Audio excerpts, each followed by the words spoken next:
दोस्तों, जैसा कि आप सभी जानते हैं, दुनिया का दूसरा सबसे बड़ा धर्म इस्लाम धर्म है, जिसने दुनिया के लगभग हर एक मुल्क में अपनी जड़ें जमा ली हैं। लेकिन इस्लाम धर्म को मानने वाले भी दो तरह के लोग होते हैं। एक होते हैं शिया मुस्लिम और वहीं दूसरे होते हैं सुन्नी मुस्लिम।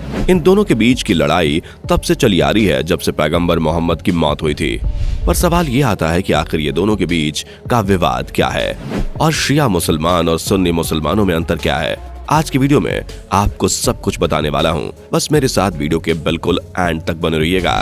दोस्तों, सबसे पहले इन दोनों के ओरिजिन की बात करें तो 6ठी शताब्दी में मोहम्मद की मौत हुई तो उन्होंने कोई उत्तराधिकारी नहीं चुना, जिसे लेकर लोगों के बीच विवाद उठ गया, जिनमें से कुछ लोगों का कहना था कि उत्तराधिकारी किसी ऐसे इंसान को बनना चाहिए जो मोहम्मद के बहुत करीब हो और लोगों का ख्याल रख सके। तो वहीं कुछ लोगों का कहना था कि उत्तराधिकारी उस इंसान को बनना चाहिए जो प्रॉफेट मोहम्मद की फैमिली से ताल्लुक रखता हो।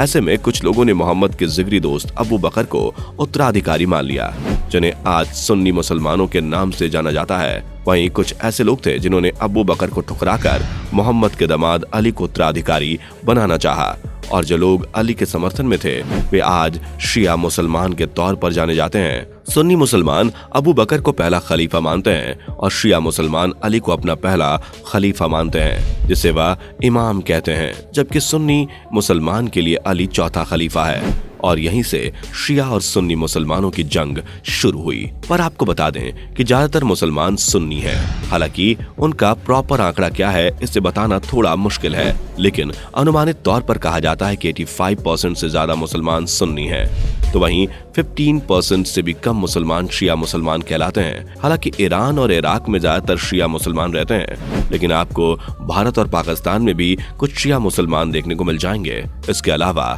जितने भी मुसलमान हैं वो सब सुन्नी मुसलमान हैं। अगर हम त्योहारों की बात करें तो ये बात सच है कि शिया और सुन्नी दोनों ही मुसलमान कहलाते हैं, लेकिन ये दोनों अलग अलग तरह से अपने त्योहारों को मनाते हैं। हालांकि रमजान, ईद और अशूरा जैसे बड़े त्योहार ये दोनों ही मुसलमान मनाते हैं, लेकिन इसके अलावा इन लोगों के त्योहार और छुट्टियां अलग अलग होती हैं। उदाहरण के तौर पर आप मुहर्रम के त्योहार को ही ले लीजिए, जिसे खुशी का नहीं बल्कि मातम का त्योहार माना जाता है।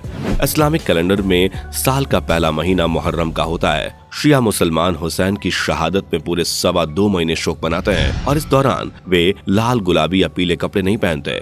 मुहर्रम के 9वें और 10वें दिन हुसैन की मौत का शोक मनाते हैं। हुसैन अली का उत्तराधिकारी और बेटा था, लेकिन साल 680 में हुसैन और उसके परिवार को बहुत ही बुरी तरह से मार दिया गया था।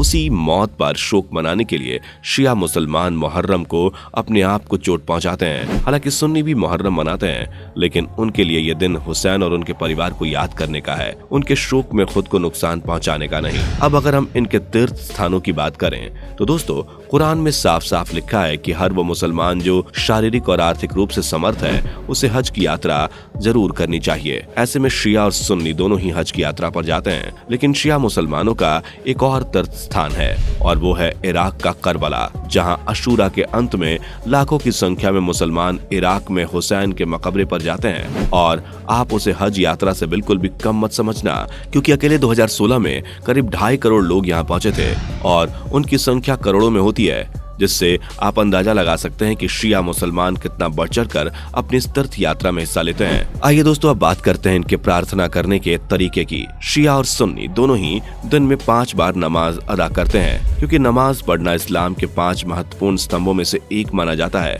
जिसे हर मुसलमान को पढ़ना पड़ता है। हालांकि इनका नमाज पढ़ने का तरीका बहुत अलग है। जहाँ सुन्नी मुसलमान दिन भर में 5 अलग अलग समय पर नमाज पढ़ते हैं, जबकि शिया मुसलमान एक बार में 1-2 नमाज को साथ जोड़कर दिन में 3 बार ही नमाज अदा करते हैं। जहाँ शिया मुसलमान सुबह की नमाज अलग करते हैं, लेकिन दोपहर और तीसरे पहर की नमाज ये एक साथ दोपहर 1 बजे ही पढ़ लेते हैं, और फिर शाम और रात की नमाज शाम को 1 बार पढ़ी जाती है। हालांकि सुन्नी मुसलमानों को शिया मुसलमानों का नमाज पढ़ने का यह तरीका गलत लगता है। वो कहते हैं कि जितनी बार अल्लाह को याद किया जाए उतना बार कम है।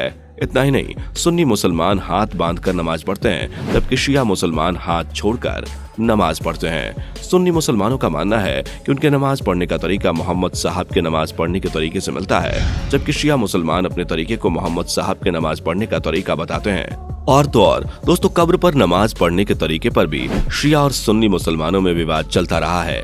जहां सुन्नी मुसलमान कभी भी कब्र पर नमाज नहीं पढ़ते, उनका कहना है कि इससे अल्लाह नाराज हो जाता है, जबकि शिया मुसलमानों का कहना है कि कब्र पर नमाज पढ़ने से उनके पूर्वज खुश होते हैं और उन्हें आशीर्वाद देते हैं। दोस्तों, अब बात करते हैं शादी के बारे में, क्योंकि जहां एक तरफ दुनिया में शादी को 7 जन्मों का साथ कहा जाता है, वहीं दूसरी तरफ इस्लाम धर्म में टेम्परेरी मैरिज को मान्यता दी जाती है।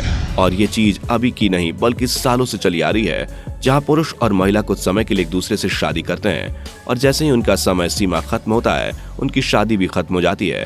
उन्हें डाइवोर्स लेने की जरूरत नहीं पड़ती। मोहम्मद ने इस तरह की टेम्परेरी मैरिज को होना अनिवार्य बताया था। यही वजह है कि शिया मुसलमान इस तरह की टेम्परेरी शादी को अभी भी सही मानते हैं, जबकि सुन्नी मुसलमानों का ऐसा मानना है कि भले ही मोहम्मद ने टेम्परेरी शादी को मंजूरी दी थी, लेकिन बाद में इस तरह की चीजों को अमान्य घोषित कर दिया गया था। इसलिए कोई भी बिना तलाक लिए शादी नहीं कर सकता।